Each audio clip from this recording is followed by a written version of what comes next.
तक वो व्यक्ति भूल गया था उस बात को। और तब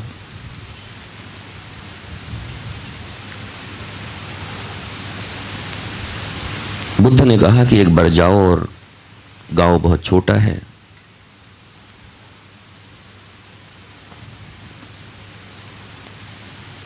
लोगों से पूछ कर आओ कि बुद्ध आए हैं, सबकी इच्छा पूर्ण करना चाहते हैं, तुम लोगों को क्या चाहिए। और व्यक्ति निकला फाइल लेकर, पेन लेकर, और एक तरफ से गांव वालों से पूछता गया, क्या चाहिए तुमको, बताओ।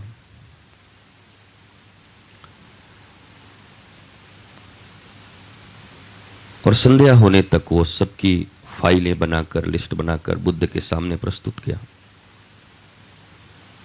उसमें एक व्यक्ति ने भी ये नहीं लिखा था कि मुझे मोक्ष चाहिए। एक व्यक्ति ने भी नहीं कहा था कि आप जो देने आए हो मुझे वो चाहिए। सबने अपनी अपनी मांगे लिखी थी, डिमांड्स।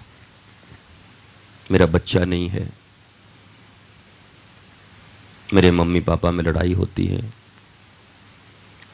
मेरे पास खेत कम है, मेरी फसल ही पता नहीं क्यों सूख जाती है, और जो तुम्हारे प्रश्न हो सकते हैं इस जीवन के, वो सब प्रश्न लोगों ने बुद्ध को दिए कि मुझे यही चाहिए। और तब बुद्ध ने उस व्यक्ति की ओर देखा और पूछा, अब बताओ, यह बात सत्य है इस जगत में कि मोक्ष, शांति और आनंद सबको उपलब्ध हो सकता है, पर यह भी बात सत्य है जब तक वो न चाहे तब तक नहीं हो सकता। वो चाहता ही नहीं। मेरे चाहने से होता भी क्या है?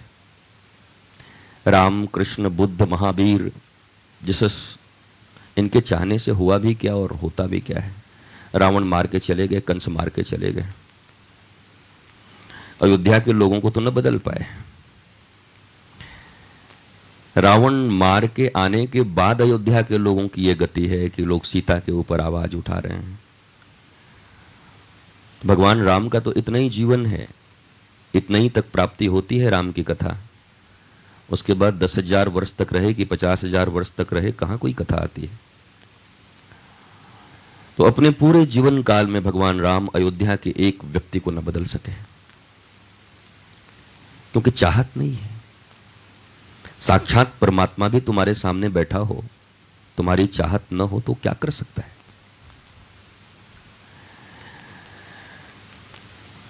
इसलिए तुम्हारी चाहत ही मूल है। पहली सीढ़ी तुम्हारी चाहत है। तुम चाहते हो कि नहीं? और जिसकी चाहत बन गई उसका काम बन गया।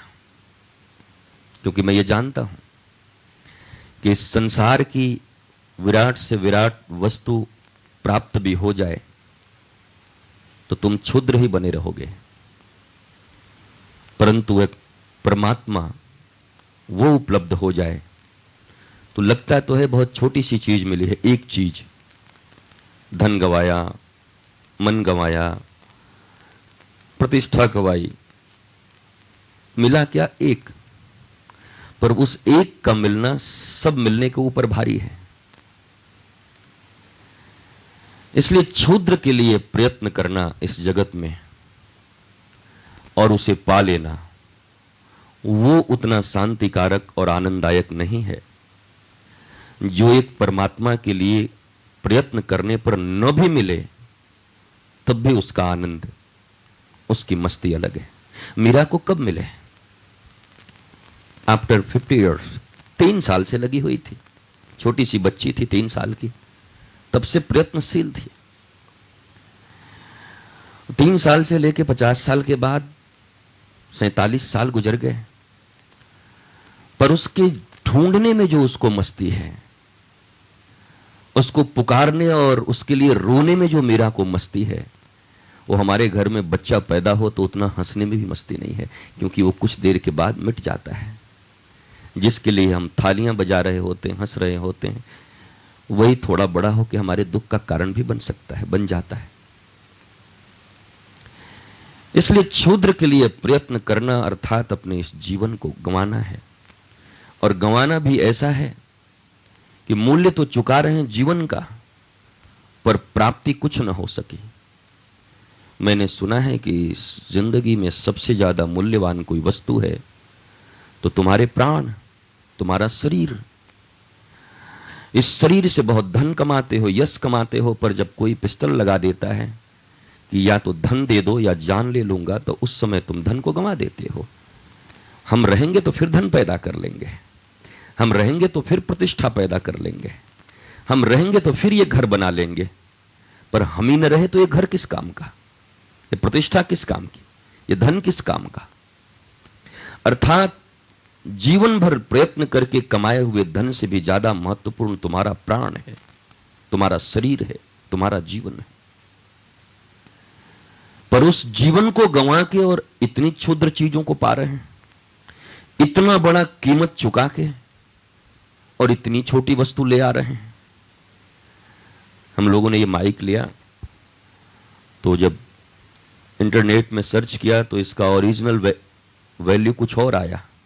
दुकानदार ने जो बताया था, हालांकि उसने लगाया नहीं अभी, तो 52, 54, 58 ऐसे बताया था, और इंटरनेट में बच्चों ने खोजा तो 30-35 हजार का और 4-5-6 हजार का ये।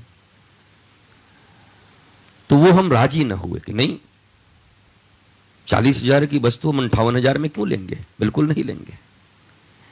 कितना सेंस है हमारे पास, कितनी जागृति है। हम सब पड़ गए यहां जितने लोग बैठे थे, मैं भी इंक्लूडिंग मी, मैं भी नहीं नहीं बिल्कुल नहीं, 40 हजार की वस्तु 58 में कैसे लेंगे, बिल्कुल नहीं लेंगे। पर जीवन गंवाकर और ईंट और पत्थर जुगाड़ करते जा रहे हैं, इतना बहुमूल्य कीमत देकर, और इस जीवन में दुख, अशांति और अशाश्वत चीजों को जमा करते जा रहे हैं। तब हमारी बुद्धि कहां गई, तब हमारा विवेक कहां गया, तब हमारे विचार और सोच कहां गए। क्योंकि हम जीवन भर बाहर की ओर ही देखते आए हैं, इसलिए बाहर की वस्तुओं की कीमत ही जानते हैं, उसके संदर्भ में ही हमारा ज्ञान है। अब तुमसे मैं पूछूं कि इंडियन गैस अच्छा है, इंडियन और कौन सा भारत, दोनों में, तो तुमने प्रयोग किया होगा, फट से बता दोगे कि नहीं उसमें ऐसा है, उसमें ऐसा है। मैं तुमसे पूछूं इस कंपनी का ये जूता अच्छा है कि उस कंपनी का, नहीं मेरे हिसाब से तो ये मैं पहन के देखा हूं बहुत अच्छा है, ऐसा बोल दोगे। जिन चीजों का तुमने व्यवहार किया है, जिनके संबंध में तुम्हारे ज्ञान है, तुम फट से अपना राय प्रकट कर दोगे, ये ठीक नहीं है, ये अच्छा नहीं है। लेकिन कभी भीतर जाने का अवसर नहीं मिला तुम्हें। अवसर क्या, तुमने ढूंढा ही नहीं, तुमने ही नहीं चाहा। ऐसा नहीं कि अवसर नहीं मिला। कई लोग कहते हैं क्या करूं, मुझे अवसर ही नहीं मिला कि मैं खुद को देख सकूं। ये क्या मूर्खता की बात है। अवसर तो पूरा ही पड़ा हुआ था। 5 वर्ष के बाद से लेकर, जब से तुम्हारी मेमोरी अच्छी हो गई, जब से तुम थोड़े समझदार हो गए, जब से वस्तुएं तुम्हें याद रहने लगी, तब से लेकर आज तक अवसर ही अवसर था। बस बुद्ध जिस गांव में ठहरे थे, जैसे किसी की चाहत नहीं थी वो वस्तु, वैसे हमारी भी चाहत नहीं है। इसलिए कोई संत, कोई सदगुरु, कोई परमात्मा, कोई मंदिर, कोई उपवास, कोई व्रत, कोई नियम, कोई तीर्थ तुम्हें वो शांति, वो प्रेम, वो आनंद उपलब्ध नहीं करा सकता, क्योंकि वो तुम्हारी चाहत नहीं है। पाने का पहला लक्षण है कि तुम चाहो तो। अब मुझे एक बार शुभम कर रहा था 2 दिन पहले, मुझे अभी याद आ गई कि मैं अपने कई दोस्तों को ये कहता हूं कि चलो प्रवचन हो रहा है, गुरुजी आए हैं सुनने के लिए, तो वो कहते हैं कि मैं ठीक हूं, मेरा दुकान मकान है, मैं तो खुश हूं यार, मुझे क्या जरूरत है, मुझे प्यास ही नहीं है उसकी। तो मैंने उस दिन उसको कहा था कि उसको बोलना मत फिर दोबारा, वो जब प्यास जगेगी तो आएगा, अभी दुकान की प्यास है, धन की प्यास है, वो आएगा। पर एक जवाब और भी मुझे समझ में आता है कि तुम्हारे पिता को, दिनेश को, अगर अचानक प्यास बंद हो जाए पानी पीने की, तो क्या खुश हो जाओगे घर वाले कि चलो यार अब तो प्यास बंद हुई, पानी बचा। यहां से लेके रायपुर से लेके मुंबई तक के डॉक्टरों को बुला लिया जाएगा या हम चले जाएंगे। इनकी प्यास ही बंद हो गई है, पानी ही नहीं पी पा रहे हैं। प्यास न लगना बीमारी है। इसलिए अगर तुम्हारे उस दोस्त को प्यास नहीं लग रही है तो कोई स्वस्थ व्यक्ति नहीं है। आध्यात्म की प्यास जीवन में न हो, आनंद की प्यास जीवन में न हो, परमात्मा की प्यास न हो, इसका अर्थ है कोई न कोई रोग शरीर में प्रवेश कर गया है। और जब शरीर रोगी होता है तो हम भूख न लगे 3 दिन तो कई डॉक्टरों से मिलाते हैं, डॉक्टर साहब बिल्कुल भूख नहीं लग रहा है, तो बड़ी अच्छी बात है, अनाज बच गई। यही तो पापी पेट का सवाल, यही तो कहते हैं कि पापी पेट का सवाल है, चलो छुटकारा दे दिया भगवान ने पापी पेट से, अब तो मौज में रहो बिना खाए। अरे तो मैं मर जाऊंगा 10 दिन के भीतर न खाऊंगा तो। अच्छा, ये ज्ञात है, ये जानकारी है कि भूख न लगे न खाओगे तो मर जाओगे। वैसे ही इस जीवन में रोज ही मर रहे हो, रोज ही तकलीफ पा रहे हो, रोज ही धोखा खा रहे हो, रोज ही आंसू बहा रहे हो, लेकिन वो परमात्मा की प्यास तुम्हारे भीतर नहीं है, वो परमात्मा की भूख तुम्हारे भीतर नहीं है। और तुम चिंतित भी नहीं हो इसके लिए कि नहीं है तो नहीं है, मेरा क्या बिगड़ता। बहुत कुछ बिगड़ रहा है, जन्म बिगड़ रहा है, ये जीवन बिगड़ रहा है, ये मनुष्य का जो शरीर मिला है इसमें न जाने क्या उपलब्धि हो सकती थी, उससे मरहूम हो रहे हो, उससे वंचित हो रहे हो। कई लोग तुम्हारे घर में होंगे, मुझे जरूरत नहीं है, रोगी हो। ये मत कहो कि मैं सुखी हूं, मुझे तो बहुत सुख, कुछ सुख नहीं है। और अगर ऐसा कोई कहे बंटी तो उससे लिखवा लो, एक लाओ स्टाम्प पेपर का, लिख दो कोई दुख नहीं है, आज के बाद कोई कचकच नहीं होना चाहिए। और हुआ इसका मतलब दुख है, और दुख है तो इस दुख की निवृत्ति परमात्मा प्राप्ति के बाद ही हो सकती है। परम आनंद की प्राप्ति परमात्मा प्राप्ति के बाद ही हो सकती है। बाकी सब प्राप्ति है, उसको इग्नोर नहीं कर सकते। हमने मेहनत किया तो हम सुल्तानिया ट्रैक्टर्स खोल पाए, हम उसके माध्यम से पैसे कमा रहे हैं, हमारा घर चल रहा है, इसको इग्नोर नहीं किया जा सकता कि नहीं ऐसा तो होता नहीं, तो मिथ्या है। अरे कैसे मिथ्या है, मैं तो देख रहा हूं, मैंने दुकान खोला, मैंने दुकान चलाई, मैंने पैसे प्राप्त किए, मैंने घर बनाया, मेरे बैलेंस है बैंक में, ये मिथ्या कैसे हो सकता है? मिथ्या नहीं है, ये भी सत्य है, पर ये जागतिक सत्य है, ये आध्यात्मिक सत्य नहीं है, ये परम सत्य नहीं है। मैंने कहा है जगत का सत्य और परमात्मा का सत्य थोड़ा अलग अलग है। जगत का सत्य हर समय बदलते रहता है। अभी कितने बज रहे हैं? बोला 9:10। 1 घंटे के बाद पूछूंगा कितने बजे? बोला 10:10। मैं कहूंगा पागल हो गए, झूठ बोलते हो गुरु से, अभी तो कहा था 9:10। कहा नहीं गुरुजी, उस समय का सत्य वही था कि 9:10 हो रहा था, अब यह सत्य है कि 10:10 हो रहा है। जगत का सत्य परिवर्तनीय है, जगत का कोई सत्य स्थिर नहीं है, जगत का कोई सत्य शाश्वत नहीं है। और तुम्हारी आत्मा, तुम्हारी चाहत शाश्वत की है, कोई भी अशाश्वत वस्तु नहीं चाहता। तुम्हारी चाहत कितनी है धन की? इतना हो जाए कि मुझसे आगे कोई न रहे, इतना हो जाए कि दोनों हाथ से लुटा रहा हूं फिर भी खत्म न हो। धन की कितनी चाहत है? अनंत हो जाए, मैं लुटा दूं फिर भी समाप्त न हो। ये गिनती के धन की चाहत तो नहीं है। धन भी चाहते हो तो वो भी अनंत। प्रतिष्ठा कितनी हो? कहा प्रधानमंत्री भी प्रणाम करे आके, और ओबामा भी आए मेरे पास, ये भी अनंत है। ऋषि मुनि भी मेरे पास बैठे रहे। प्रतिष्ठा की चाहत भी अनंत है, धन की चाहत भी अनंत है। इस दुनिया में तुम्हारी चाहत अनंत की है, लेकिन जिस माध्यम से तुम अनंत खोज रहे हो वो तुम्हें प्राप्त न होगा। तुमने रास्ते गलत चुने, और वो होगा भी पवन तो बहुत लंबा होगा। पृथ्वी गोल है, मुझे पता है कि तुम्हें बिलासपुर जाना हो और तुम अगर इधर निकल जाओ रायगढ़ की तरफ, तब भी पहुंचोगे अगर उतने दिन तक जिंदा रहोगे तब, क्योंकि पृथ्वी गोल है। कोलंबस ने खोज लिया, जहां से जाओगे वहीं पहुंच जाओगे। लेकिन क्या उतने दिन जीवित रहोगे? क्या उतना समय है तुम्हारे पास? मैं ये नहीं कहता कि तुम्हारी चाहत गलत है, मैं ये नहीं कहता कि तुम धन चाह रहे हो वो गलत है। यही तो हमारे साधुओं ने और महात्माओं ने तुम्हें सिखाया है, धन बेकार है। और दुनिया जानती है धन के बिना कुछ होता नहीं। अरे प्रतिष्ठा बेकार है, मिट जाएगी। हम जानते हैं बिना प्रतिष्ठा के मौज आती नहीं। जब तक सड़क पे निकले और 2 आदमी प्रणाम बाबू न करें तब तक मौज कहां है? दुकान में घुसे और 5 स्टाफ खड़े होकर के भैया प्रणाम न करें तब तक आनंद कहां है? तब तक मस्ती कहां है? दुकान में घुसे और सब जैसे के तैसे बैठे रहे तो वो प्रतिष्ठा पर ठेस लगी, कैसे प्रणाम नहीं किया। चाहत है पर एक सीमित दुकान तक, 10 लोगों के बीच। पर मीरा की प्रतिष्ठा की क्या कहोगे, कबीर की प्रतिष्ठा की क्या कहोगे। हिंदू भी दीवाने और मुसलमान भी दीवाने, एक दो कौम तो नजर आता है। और बाकी जो वास्तव में सब सत्य के प्यासे होंगे वो सब दीवाने कबीर के। होना ही पड़ेगा, क्योंकि सत्य उसके पास दिखाई पड़ता है, चमक रहा है उसके पास वो वस्तु, तो सबको दीवाना बनना पड़ेगा। इसलिए प्रतिष्ठा भी अंत वाला न हो, धन भी अंत वाला न हो। ये सब तुम्हारी कमाई बिल्कुल सुरक्षित हो जाएगी अगर इसके साथ तुमने एक अनंत को जोड़ दिया। मैं नहीं कहता कुछ छोड़ो, मेरा फलसफा ही नहीं है, मैं तो शुरू से कह रहा हूं मत छोड़ो। देवू कहता है सब त्याग कर दूंगा, कुछ त्याग न होगी, गुड़ाकू का त्याग तक न कर पाओगे, बाकी की त्याग तो छोड़ दो। बड़ी असंभव बात है चीजों को छोड़ना, व्यसनों को छोड़ना, और पढ़ना भी मत उसके पीछे। व्यसन छोड़ने के पीछे पड़ गए तो एक विराट को पकड़ने से वंचित हो जाओगे, क्योंकि तुम बिजी हो जाओगे कुछ छोड़ने में, फिर पकड़ना छूट जाएगा। मैं तो कहता हूं जितनी ऊर्जा है उस ऊर्जा को लगा के उसको पकड़ने में लगाओ। अगर गुड़ाकू अच्छा लगता है तो घस के ध्यान में बैठो, क्या आज घस के बैठूंगा तो 1 घंटे ध्यान करूंगा। अब तुम्हारी टेनासिटी कितनी है मुझे पता नहीं, 10 मिनट या 1 घंटे। एक गुड़ाकू कितनी देर में लगता है, क्योंकि एक महान नेताजी तुम्हारे राज्य के हैं जो प्रत्येक 25 मिनट में उनको चाहिए। वो पैदल यात्रा में भी रहते हैं तो किसी घर में घुस के 2 मिनट में ऐसे से करके निकल जाते हैं। नाम क्यों लूंगा, तुम भी जानते हो।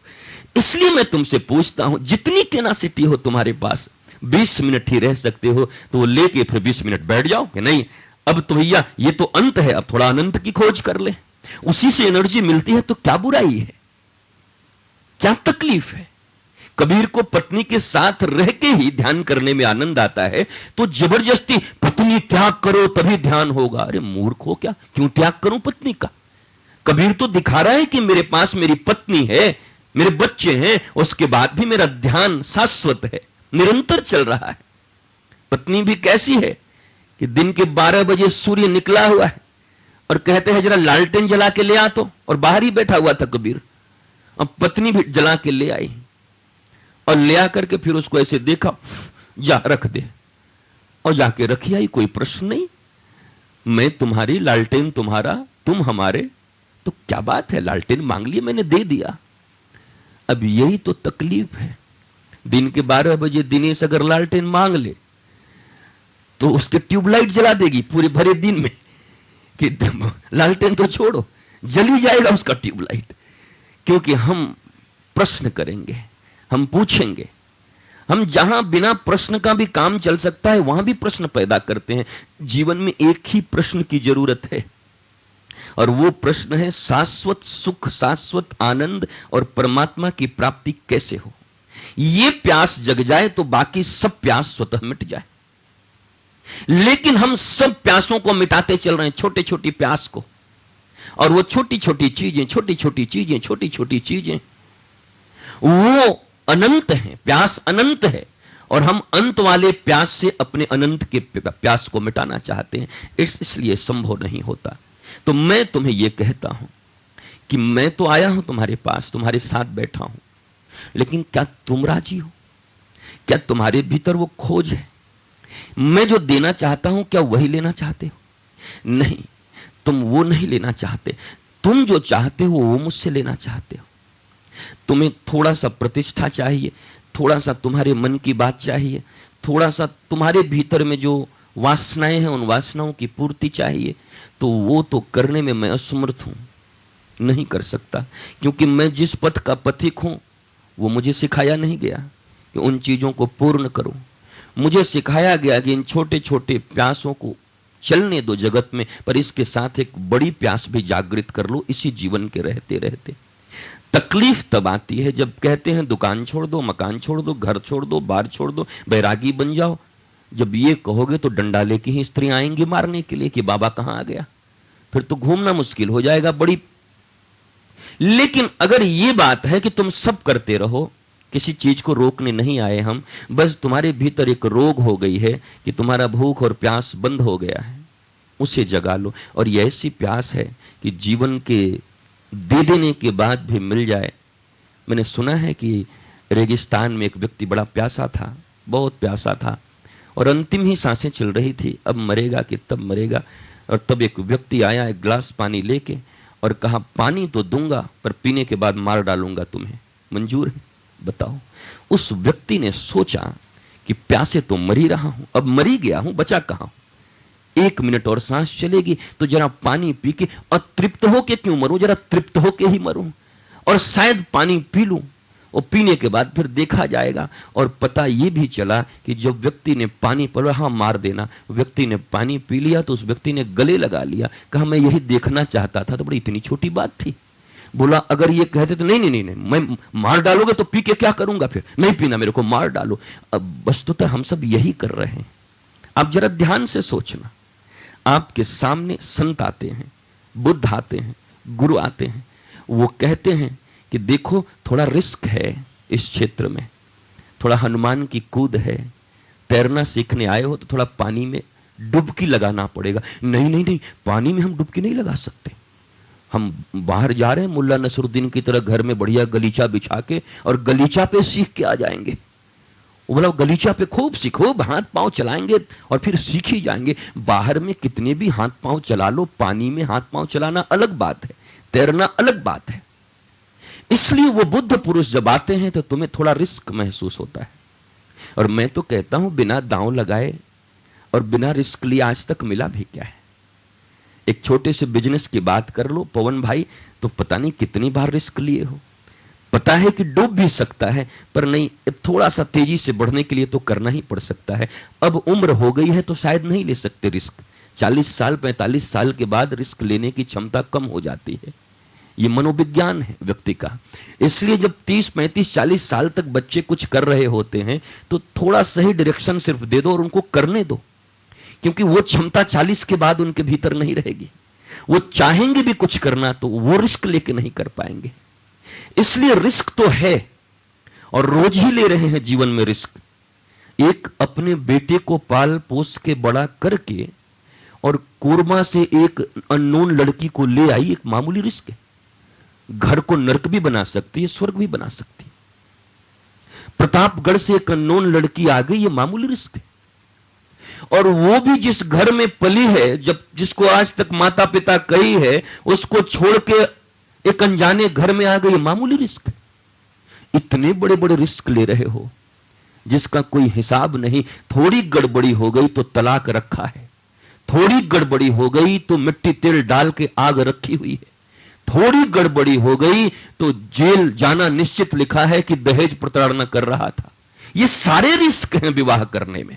तुम कहते हो बड़ा सुरक्षित चीज है, और मैं तो कहता हूं जब जेलों का भ्रमण करके आया तो देखा 90% लोग ऐसे ही भरे हुए हैं। बड़ा सुरक्षित नहीं, ये बड़ा असुरक्षित चीज है। ये जरा उनसे तो पूछो जिन्होंने कुछ किया भी नहीं। और मोर देन 80% लोग भारतीय कानून व्यवस्था को चुनौती देना हो जाएगा। मैं चुनौती नहीं दे रहा हूं क्योंकि यहां सब गवाहों से चलता है, लेकिन मैंने महसूस किया है, मैंने जाना है कि 70 से 80% लोग निर्दोष भी हैं, जो साबित नहीं कर पा रहे हैं कि वो निर्दोष हैं, क्योंकि कानून तो ये कहता है तुम साबित करो कि निर्दोष हो। ये तो काम कानून का होना चाहिए कि मैं निर्दोष हूं तो तुम साबित कर दो। ये तुम्हारी, मैं पकड़ूंगा, मैं तुम्हें पकड़ के जकड़ूंगा, तुम साबित करो कि निर्दोष हो। इस जगत में तो ऐसा ही चलता है, सब जगह ऐसा ही चलता है। और तुम करते हो, वकील रखते हो, सबूत जुटाते हो, और तब जाके 5-10 वर्षों में साबित कर पाते हो कि मैं निर्दोष हूं। अगर भाग्यवान हो तब, और नहीं तो संभावना नहीं है।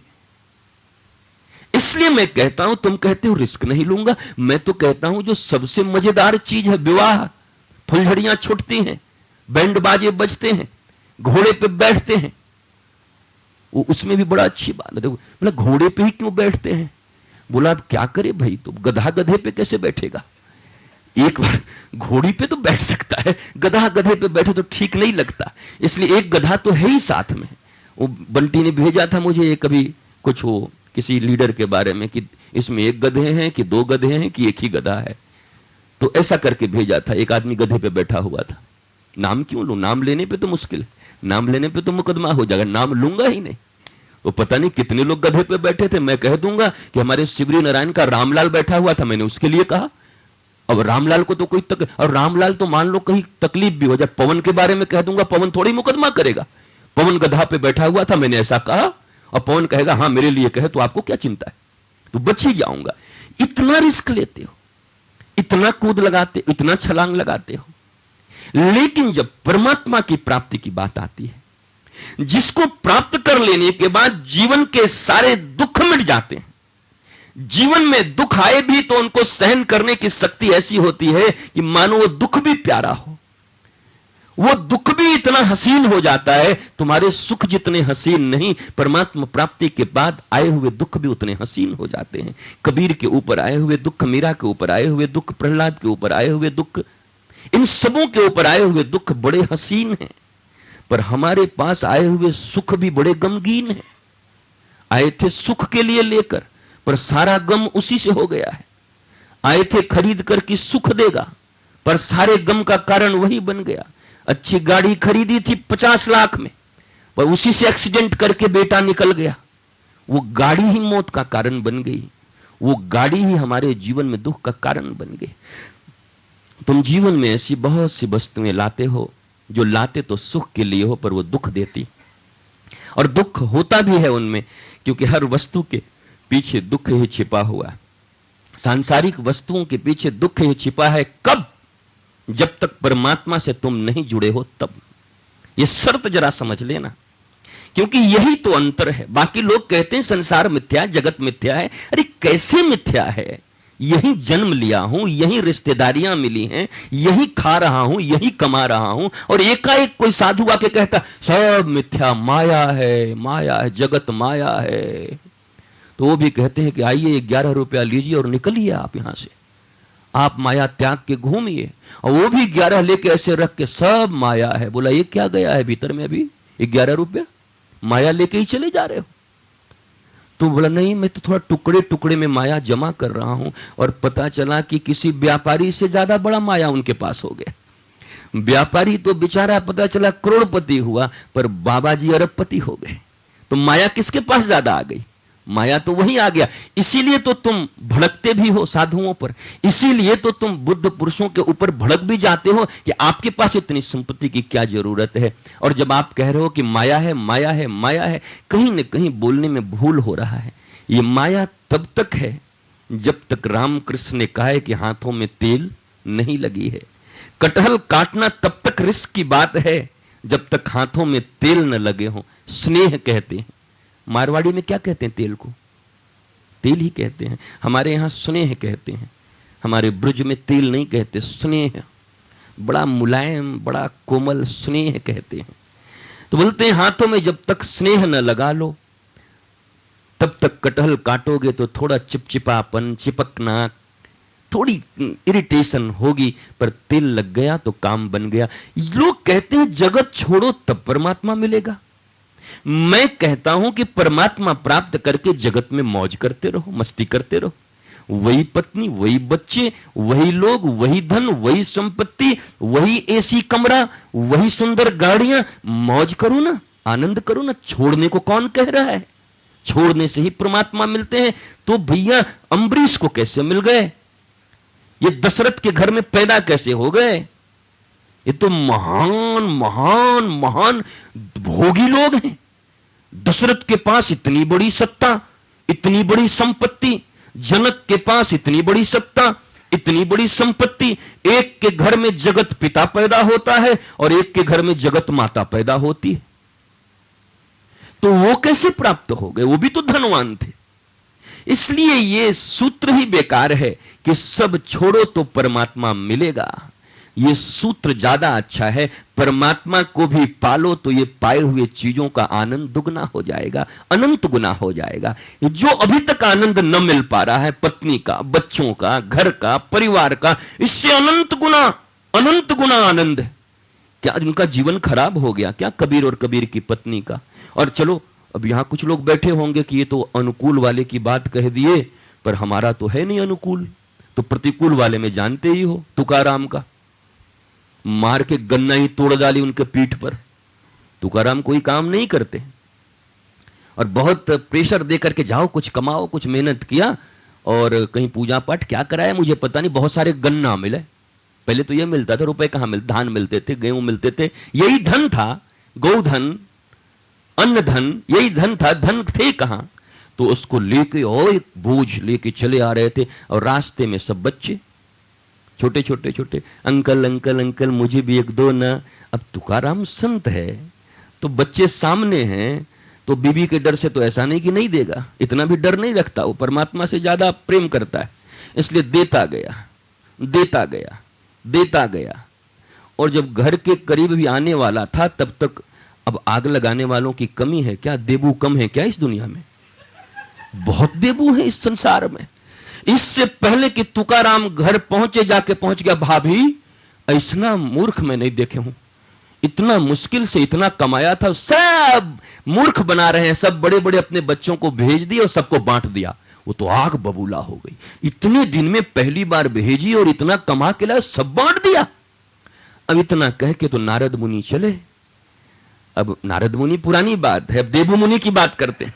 देबू मुनि तो निकले, और वो जब आए तो आने के बाद ही, और पत्नी तो बैठी थी, आ जाओ, और ये खुशी खुशी, प्रिय, बोला हाँ इधर आओ प्रिय इधर आओ, और खींचा उसको, खींच के आओ देखी न, ताव उठा के, उसी एक ही गन्ना बच गया था, तड़ाक से मारा पीठ के ऊपर, और वो देखा तुकाराम तो गन्ना दो हो गया। कहा रे प्रिय, मैं भी सोचते आ रहा था कि अब एक बचा है और हम दो हैं, काम कैसे चलेगा, कितनी प्रियतमा तू है, मेरा सब प्रॉब्लम ही हल कर दी, अब आधा तू और आधा मैं। वो तो बैठ के देखती रह गई, और ऐसा प्रभाव पड़ा उसकी पत्नी पर कि बैठ के दोनों आधा आधा गन्ना, अब कितना तेरे को भी बरसा मार ही दे और तू ऐसी बात बोल दे, ऐसा तो होगा नहीं, संभावना नहीं है, और होता भी होगा तो यहां क्यों बताएगा, वो तो आपस की बात है, समझ लेना उसको, समझते हैं।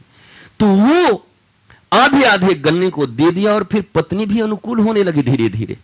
अब वो समझ गई कि 3rd डिग्री से भी टॉर्चर नहीं होता, अब क्या करूं, और 3rd डिग्री के बाद कुछ होता नहीं।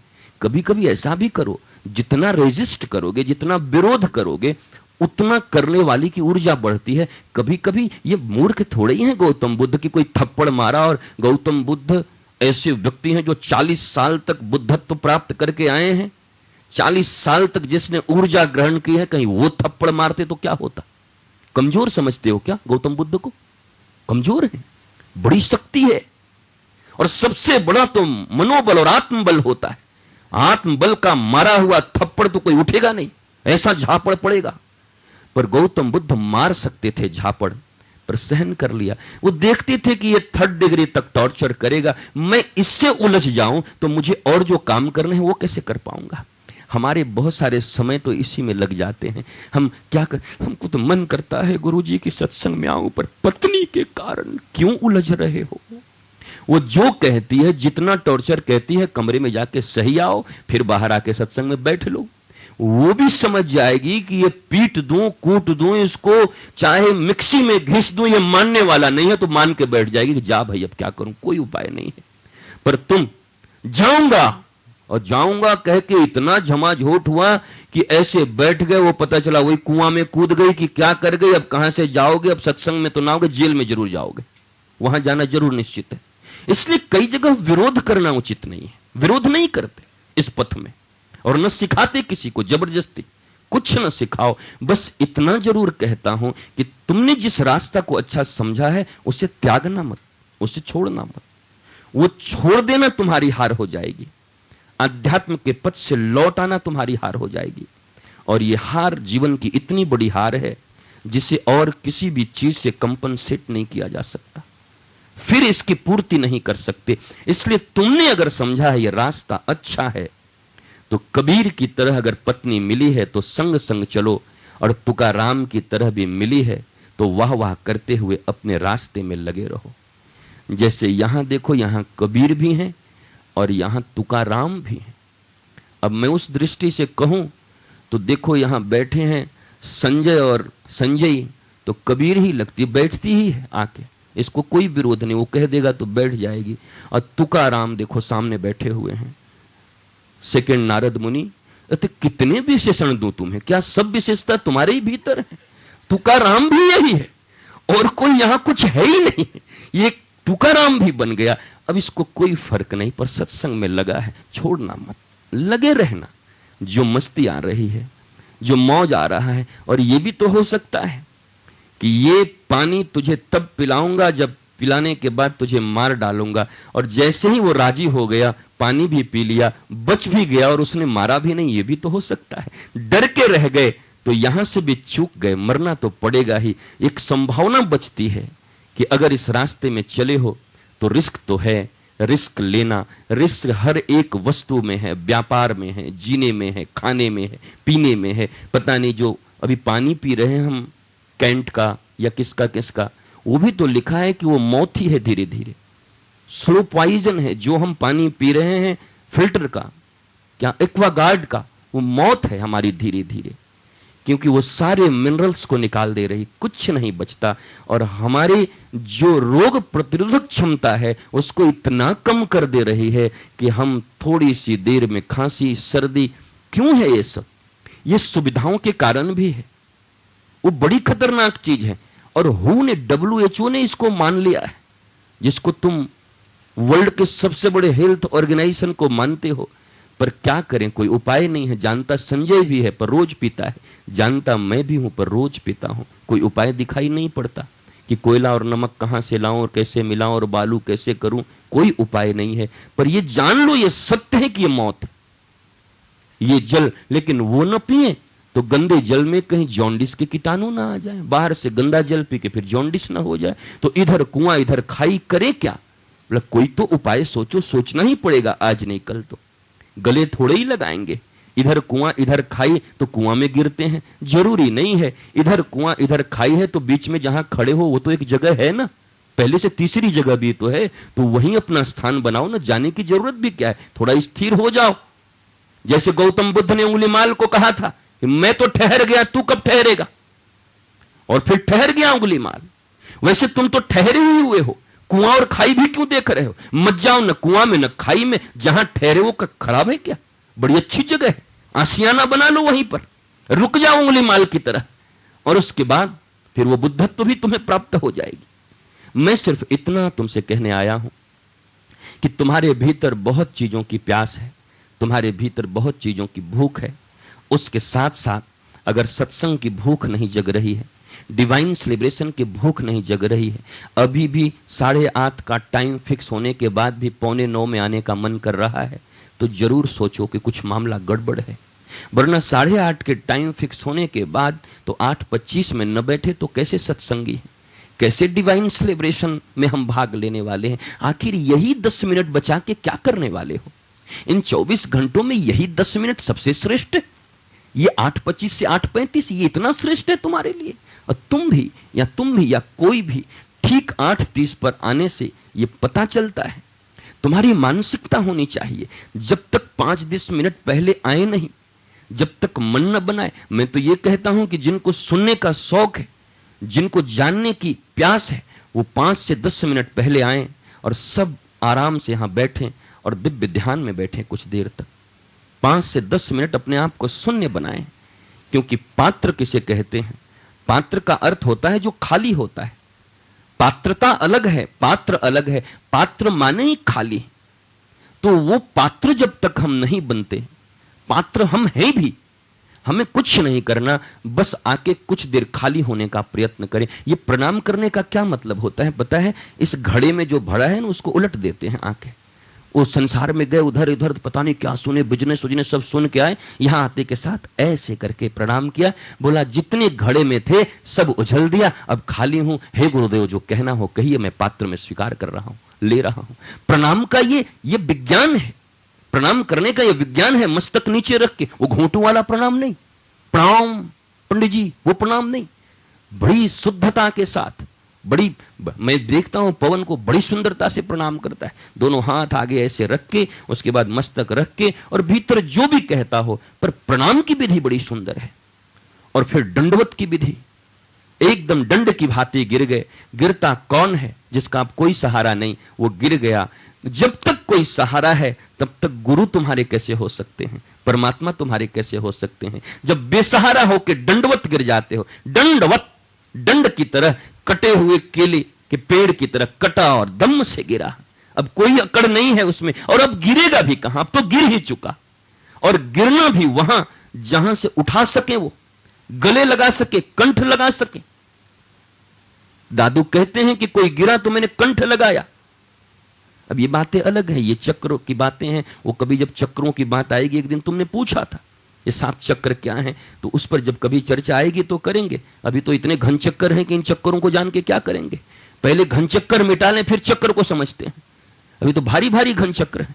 यहां से निकले तो एक घन चक्कर, दूसरा घन चक्कर, तीसरा घन चक्कर, यहां वाले से निपटे तो जांजगीर वाला घन चक्कर, घन चक्कर ही घन चक्कर। अभी तो इन चक्करों को, पहले घन चक्करों को सेट कर दें अच्छे से, उसके बाद चक्र को जानेंगे। मूलाधार है कि शस्त्राधार है, शस्त्राधार, सप्तम चक्र, सब समझेंगे, सबको देखेंगे, सबको जानेंगे।